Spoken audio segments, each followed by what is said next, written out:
C'est certain qu'une idée, ça peut devenir un empire. La plupart des entreprises démarrent avec une idée.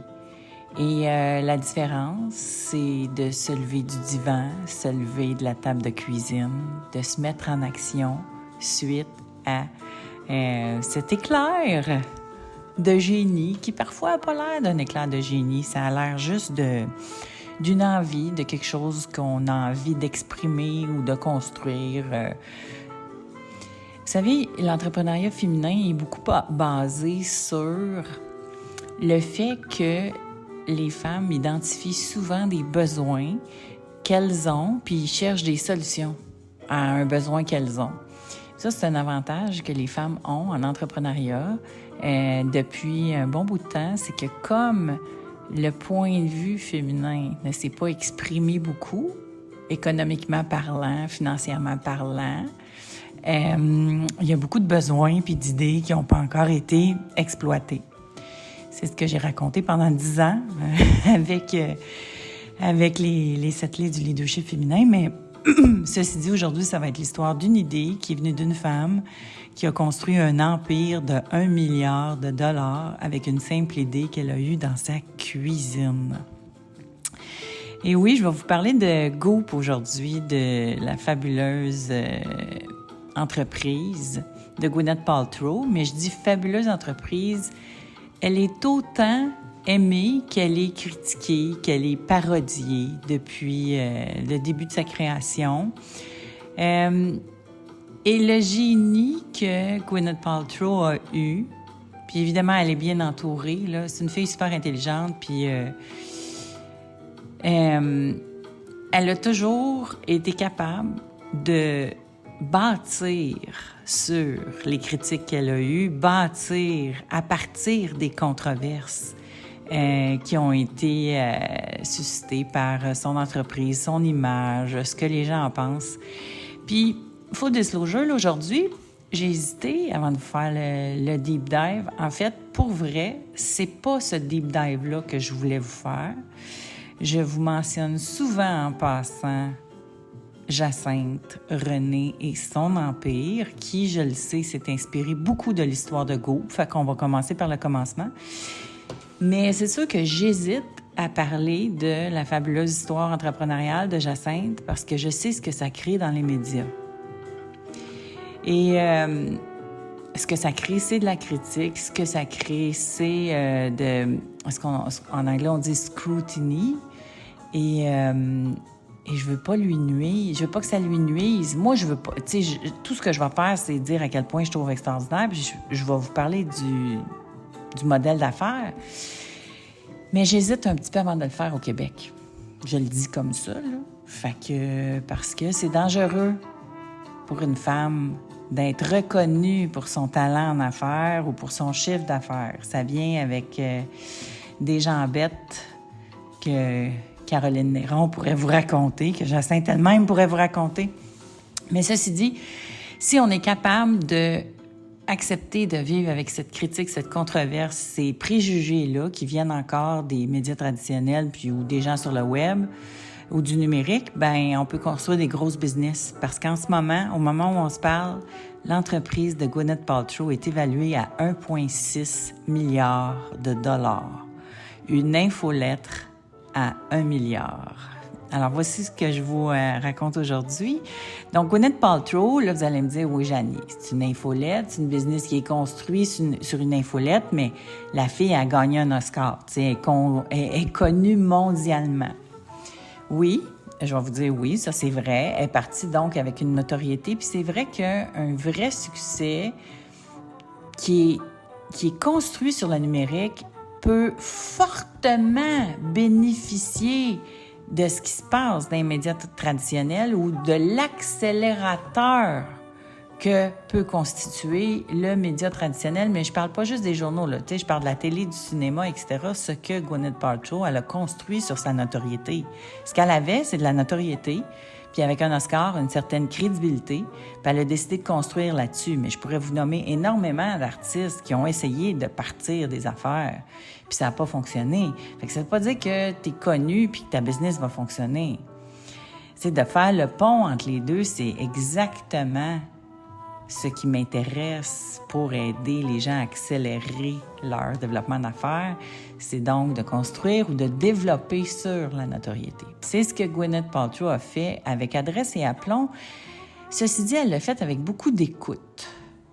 Ce que je constate que certains, c'est pas tous les entrepreneurs qui ont ça. Ils sont pressés, ils veulent lancer des produits, ils veulent lancer un projet, mais ils sont pas prêts à entendre le consommateur pour décider qu'est-ce qu'ils vont aimer le plus puis qu'est-ce qu'ils vont aimer. Bref, c'est ce qui a aidé beaucoup Gwyneth Paltrow dans son entreprise. Donc, en 2008, son père a eu un cancer. Elle est à la maison. Elle vit en Angleterre. À ce moment-là, elle est mariée avec le chanteur de Coldplay.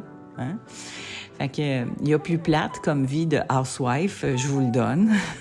Alors, petit, on s'entend, Gwyneth a sorti avec Brad Pitt. Fait que, tu sais, je veux dire, elle a pas une vie plate. Puis oui, tu sais, ça suscite certainement de la jalousie déjà au départ. Moi, je trouve ça formidable. Là. Mais bref, fait que de sa cuisine, elle se préoccupe beaucoup de sa santé, de son bien-être, de sa longévité. Son père est décédé, ça l'a beaucoup affecté, elle était très proche de son père. Et donc, elle décide de partir une infolette. Une infolette où elle-même écrit. Bon, évidemment, je dis elle-même. On parle d'une superstar. Évidemment, elle a été aidée à l'époque, là, mais c'est pas des énormes moyens. Pour partir une infolette, pour que ce soit beau, parce que tout ce qu'elle a fait a toujours été, dès le départ, très haut de gamme, très design, très liché. Donc, au niveau du brand puis du look, ça a toujours été très, très pensé. Fait que c'est sûr qu'il y avait déjà une équipe.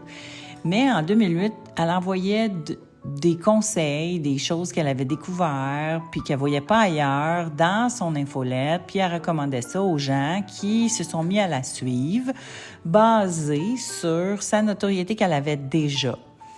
Ceci dit, elle a sûrement mis des choses en place pour attirer les gens à son infolette, si bien que en 2011, elle a environ 100 000 abonnés à son infolette qui la suivent, puis elle parle un peu d'elle, puis elle raconte son quotidien, puis tout ça. Et donc, en 2011, elle commence à avoir des abonnés. Puis là, elle commence à se dire, OK, je pense qu'elle s'est incorporée en 2011. Ensuite, elle se rend compte que ça attire des gens, puis que quand elle fait des recommandations, là, on débute le marketing d'influence. Fait que quand on fait des recommandations, les gens l'achètent. Fait qu'elle commence à faire des deals pour pouvoir suggérer des produits et pouvoir avoir du revenu là-dessus. Alors, elle commence donc à monétiser son entreprise et elle investit, je pense, à peu près 1 million ensuite là, dans la création d'un site web pour pouvoir devenir éventuellement transactionnelle. Puis si au départ, elle recommande des produits puis elle fait de l'argent là, sur ses recommandations, donc marketing d'influence, lifestyle, wellness, elle se rend compte que de vendre ses propres produits, donc sa propre marque, je pense que ça a commencé avec des vêtements, vendre des choses de sa propre marque, c'est encore plus payant. Alors, c'est ce que Goop se met à faire. Elle se construit rapidement une équipe. Puis là, on s'entend, là, ça a doublé, puis ça a triplé, puis c'est devenu assez gros aujourd'hui. Donc, entreprise évaluée à 1,6 milliard de dollars. Le site web transactionnel Goop, donc, commence à vendre des produits. Puis, je dirais que le plus gros accélérateur de sa business, en 2015, elle fait 15 millions de chiffre d'affaires à peu près par année à vendre toutes sortes d'affaires.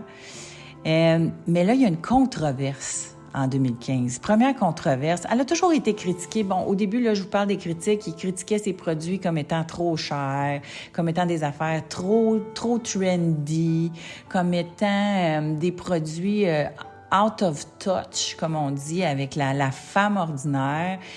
Mais toutes ces controverses-là, elle s'en est servie comme pour attirer l'attention, puis elle-même parodiait les parodies d'elle-même.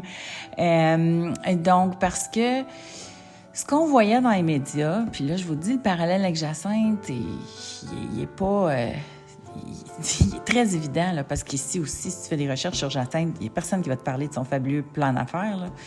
Donc, elle, tu sais, ils vont parler de son lifestyle, ils vont parler de qu'il n'y a pas de bon sens, du genre de produits qui sont de la pseudo-science, puis que là, elle parle de détox, puis ça n'a aucun bon sens à recommander ça au monde. Et je pense qu'en 2015, donc, il y a une énorme controverse, puis même une poursuite. En 2016, savez-vous c'était quoi son chiffre de vente? Il avait triplé. C'était 50 millions de dollars, son chiffre de vente, en 2016.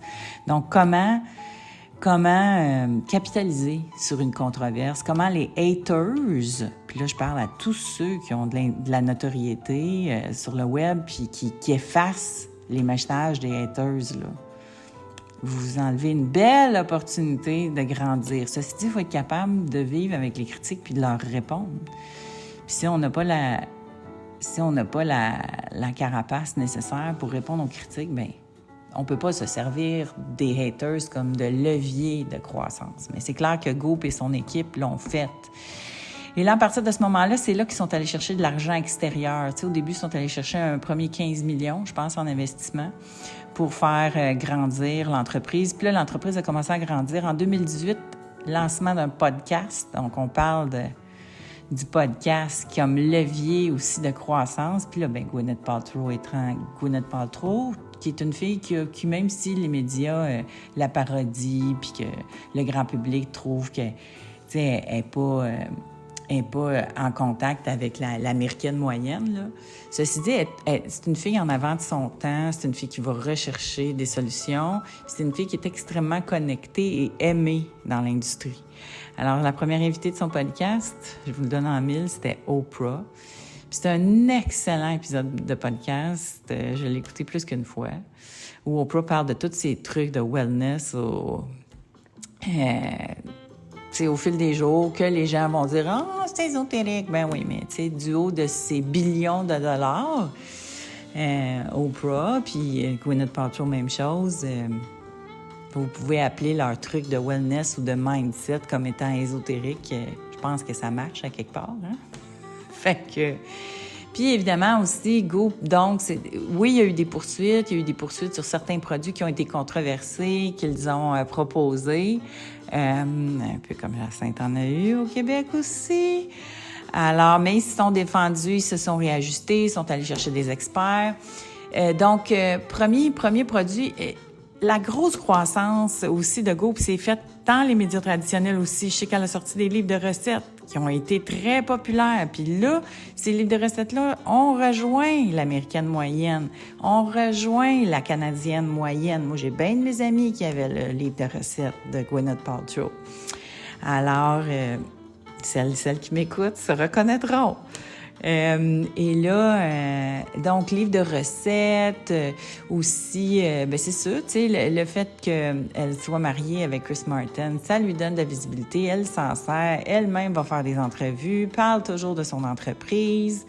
Puis elle a vécu sa vie de maman, a développé son entreprise. On l'a beaucoup moins vu là, dans le show business, mais l'entreprise fonctionnait vraiment bien. Donc, 2018, c'est la sortie du podcast. Ensuite de ça, vers 2020, ils ont commencé à faire du produit audiovisuel, ce qui a donné naissance à Goop Lab, qui est une série sur Netflix. Là aussi, il y a des gens qui ont parodié, etc. Là, elle a sorti les œuvres de Jade aussi, donc les œuvres de Yoni qu'on parle pour la santé pelvienne, pour les femmes. Et elle a été critiquée pour ça. Elle a été critiquée pour une chandelle qu'ils ont sortie en joke. Et là, et ça a fait le tour du monde. Ça a fait le tour du monde. Donc, toutes les nouvelles ont parlé de la fameuse chandelle. Parce que là, l'histoire de la chandelle, c'est... Vous savez, quand on a un brand, donc les gens viennent vous proposer des produits pour inclure dans le brand. Et là, il y avait développé des chandelles, puis avec des senteurs, là. Et là, ils viennent présenter ça. Puis là, Gwyneth sent la chandelle, puis elle dit « Oh my God, ça sent... It smells like my vagina. » Ça sent mon vagin, tu sais. Et là, puis ils ont décidé de sortir ça. Ils ont trouvé ça drôle. Ils ont décidé de sortir ça en joke. Mais là, évidemment, le monde a ri de ça. Mais avoir de la presse mondiale gratuitement pour parler de ça, bien évidemment, je suis convaincue que les chiffres de vente de son site web ont augmenté. c'est pas toujours planifié. Des fois, c'est des accidents, puis des fois, tu finis par le savoir que des choses comme ça, tu sais, mais elle se sert du fait que les gens la parodient, puis que les gens parodient tout ce qu'elle sort pour, évidemment, en profiter, comme c'est de la publicité gratuite. Puis c'est une fille qui est capable de vivre avec, là. Fait que, puis tu sais, aujourd'hui, au moment où on se parle, là, l'Empire Goop, là, c'est énorme. Là. Ils ont fait un autre round dernièrement où ils ont eu 80 millions. Puis je pense même Lightspeed, qui est une compagnie de Montréal, ils ont investi dans Goop. Donc, autre round, 80 millions qui sont allés chercher, donc probablement là, pour continuer de développer les produits. Tu sais, les produits, ça passe, tu sais, il y a de la mode, ils ont fait des pop-up shops aussi, ils ont commencé. Les pop-up shops, là, c'est donc des magasins pour vendre les différents produits de Goop. C'est des magasins temporaires.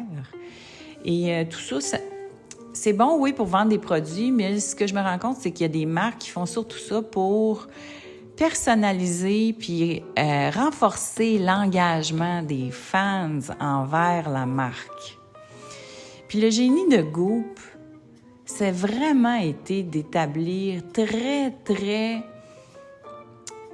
dans les débuts de la marque, vraiment un imprint, une empreinte très forte au niveau du design, des valeurs, de ce que ça représente. Oui, c'est haut de gamme. Oui, c'est des produits ultra conscient, responsable. Mais évidemment, en 2011, c'était extrêmement visionnaire, extrêmement novateur.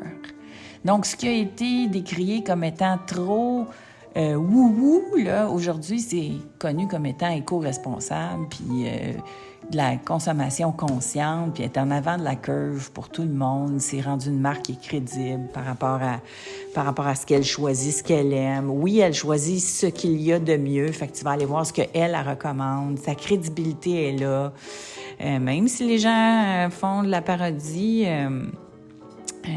effectivement, c'est extrêmement puissant là, comme marque, puis parce qu'elle a tenu sa ligne, puis elle n'a pas fait énormément de compromis, j'ai l'impression, sur la qualité aussi. En étant trop cher, ben c'est ça, tu fais pas de compromis, tu vends pas des affaires qui sont de piètre qualité, ce qui peuvent grandement... Tu sais, c'est la plupart des brands de vedettes qui fail, là, c'est ça. C'est du produit cheap, c'est du service client qui est pas... tu sais, ça a l'air devenons riches rapidement, là. Hein? Une marque, il faut que ce soit pensé, réfléchi, stratégie. On pense à court, moyen, long terme. Puis clairement, ça a été fait. Puis oui, c'est une fille qui avait les moyens de le faire, mais elle l'a bien fait. Il y en a d'autres qui ont eu les moyens de le faire puis qui l'ont pas fait. Puis elle a quand même investi, tu sais, au départ, 1 million de sa propre argent. Puis au début, c'était son temps. De 2008 à 2011, là, c'était son temps qu'elle mettait là-dedans. Donc oui, vous allez me dire, Janie, elle avait 2-3 assistants personnels. Ben oui, mais elle est allée chercher de l'aide. Fait que, tu sais, il faut prendre ceux qui ont des grands moyens puis de s'inspirer de leurs grands moyens pour pouvoir le faire à plus petite échelle. Et c'est ce que Jacinthe a fait au Québec puis qui a réussi à le faire, là. Je ne fais pas tout de suite son deep dive. Peut-être que les J'ai une idée business seront éventuellement pour ceux qui sont intéressés à l'aspect business seulement puis que ça fera partie d'un abonnement, là. Comme ça va protéger les business desquels je parle. Alors moi, je tiens à ce que les entrepreneurs, ça marche, leurs affaires, puis que ça continue, puis etc. Puis vous savez, je soutiens la notoriété responsable, puis la business responsable aussi. Je connais pas tout de tout dans les entreprises. Ça veut pas dire que mon soutien est indéfectible, mais ceci dit, je suis capable du contraire. Tu sais, ceux qui ont des belles business, on veut les encourager. Surtout ceux de chez nous, puis qui sont novateurs et visionnaires, comme Jacinthe l'a été. Et comme Gwyneth Paltrow l'a été. Puis oui, peut-être que certains d'entre vous, ça écœure qu'elle a sorti avec Brad Pitt, puis qu'elle a marié le chanteur de Coldplay, puis que là, son mari aussi, c'est un supropétard qui est un exécutif dans le monde du show business. Mais pourquoi ne pas s'inspirer de tout ce qu'elle a fait de bien pour pouvoir le reproduire? Donc, ça part d'une infolette dans laquelle on peut partager ses valeurs, ses intérêts, ses idées, ses produits qu'on recommande, comme je le fais. Hey, en passant, c'est ça me fait penser. j'avais pas réfléchi à ça avant, dans le sens où j'avais pas fait le lien par rapport à Gwyneth, mais la boutique, j'ai une idée sur... que j'ai mis là, sur Amazon, dans lequel je vous recommande les produits que j'aime. Là, c'est juste des produits que j'adore, que je sais qui marchent, qui sont hot. Je ne vais pas vous mettre des produits pour vous mettre des produits. Puis ça, c'est même pas quelque chose que je vais monétiser à mort. Là. Je le fais parce que je passe mon temps à recommander des produits aux gens. Puis au moins, je vais dire, ben gars, va voir, ils sont là, tu sais, plutôt que texter tout le temps la photo de Olaplex, là, parce que les produits pour les cheveux, honnêtement, là, je connais ça, gang, là. Fait que, puis tu sais, je recommande tout le temps, tout le monde vient vers moi, c'est quoi le meilleur produit pour les cheveux? Parce que moi, j'ai eu de la perte de cheveux, puis beaucoup de soucis de cheveux dès mon plus jeune âge. Fait que j'ai essayé plein d'affaires, puis aujourd'hui, heureusement, il y a des bons produits qui fonctionnent. Et ceux qui sont disponibles sur Amazon, là, j'ai commencé à faire une liste, là. Pour ceux et celles que ça intéresse. Le Game Changer, là, toutes les filles qui sont en préménopause, là, K18, ça vous prend ça. Puis Olaplex aussi, vous irez voir... sur la boutique, j'ai une idée. Alors, ceci dit, donc, Goop, fabuleuse histoire. Et on est rendu donc avec podcast, avec des séries sur Netflix, de la vente de produits, des pop-up shops. Donc, boutique en ligne, cours en ligne aussi. Je sais qu'il y a des cours en ligne. Son entraîneur personnel donne des cours en ligne. C'est un peu le modèle d'Oprah, finalement. Donc, les cours en ligne et il y a aussi des retraites, là. Avec COVID, ça a arrêté. Je sais pas si ça en a fait depuis COVID, là, mais elle faisait des retraites aussi. Ces événements-là sont pas des stands pour des grosses entreprises comme Goop. Je suis pas certaine que ces événements-là sont des événements qui sont là pour monétiser autant que pour engager l'audience, donc pour augmenter l'engagement. Parce que c'est ça qui compte, c'est l'engagement. Puis quand je dis Goop, vous allez voir comme pourquoi la marque est si forte. C'est que quand je dis Goop, vous pouvez savoir c'est qui le style de Goop. Il est très, très défini. C'est pas ça a commencé très niché. On a ri de cette niche-là, tu sais, qui était ultra privilégiée, ultra grano, ultra responsable et conscient. Ceci dit, on l'imagine dans notre tête exactement la personne qui va suivre Go. Puis là, de plus en plus, tu sais, après ça, les gens qui aspirent à devenir comme ça, ben vont commencer à consommer les produits. Donc, une marque est forte quand c'est ça. Autre truc, pour ceux et celles qui m'écoutez, plus vous êtes niche au départ sur le web, plus vous êtes niché dans ce que vous proposez, plus vous vous adressez à une personne en particulier que vous êtes capable de définir, de son habillement, au genre d'activité qu'elle fait, au genre de place qu'elle aime fréquenter, plus vous êtes capable de l'identifier de façon précise, plus vous avez des chances que votre projet va trouver non seulement son public, mais qui va attirer et magnétiser les gens que vous recherchez. Mon Dieu, je viens d'entendre un gros bruit. Ma fille, c'est une gameuse, alors je sais pas ce qu'elle vient de gagner, là, mais bon. Alors, voilà, c'était mon semi-deep dive. Là. Je vous ai donné quelques chiffres, quelques nombres. Au moment où on se parle, je pense qu'il y a 4 millions de followers de Goop sur Instagram. J'imagine que sur d'autres plateformes aussi, il y a des gens qui suivent. Il doit y avoir du YouTube. Je ne sais pas s'il y a du YouTube. Je ne sais pas tout de tout, en passant. Là. C'est un survol et du plan d'affaires et du deep dive de Gwyneth. Mais rappelez-vous de ça, là. L'infolettre à 1 milliard. Inspirez-vous de ça. C'est le genre de projet qui me passionne. Alors, puis allez voir si, les cheveux, s'il y en a qui ont des soucis de perte de cheveux ou des cheveux qui cassent, allez voir ça. Je vous recommande ça dans la boutique. J'ai une idée aussi. Je veux remercier les gens qui se procurent mon outil, La puissance d'une histoire. Ça me permet de continuer à faire ce podcast-là parce que oui, il faut que ça se monétise. Oui, il faut que je sois soutenue par vous dans ma création de ce contenu que je fais avec tout mon cœur et ma passion. Merci beaucoup d'être là, tout le monde. Alors, on se revoit la semaine prochaine.